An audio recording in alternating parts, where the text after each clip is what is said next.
Hello guys, with the recent happenings in YouTube, yung nawala yung link ng extension para ma-add yung mga videos natin sa watch later ng isahan and maramihan.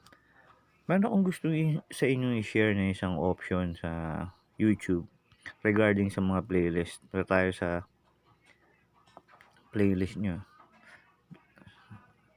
Set natin ulit. Ayan. So sabihin na natin, nasa playlist na tayo and pipili tayo ng isang playlist. So, I'll pick this one. Right.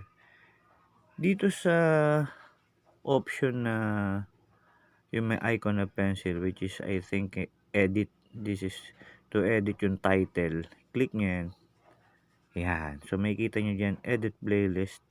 Kung babaguhin yung name, yan, i-click nyo. Additional description, then ilalagay. Then, yung privacy niya, kung public, ganyan-ganyan, di ba? Pero dito, kung mapapansin nyo, itong collaborate, sabi niya, invite people to add videos. Pag kinlik nyo yan, mapupunta kayo sa collaborate. So, ang ginawa ko rito, kinlik ko to. Kasi, kung di mo siya kikilik, ganyan. Ganyan na may itsura niyan. Magdidim siya. Pero once na-click mo siya, and what does this feature helps or do is helping you to share yung link ng playlist nyo. Ibig sabihin, kung sinong gustong mag-add ng videos doon sa playlist nyo, kaya nyo itong gawin. So, I think, mukhang okay itong option na isama yung mga videos dito, then, i-share yung link. Diba?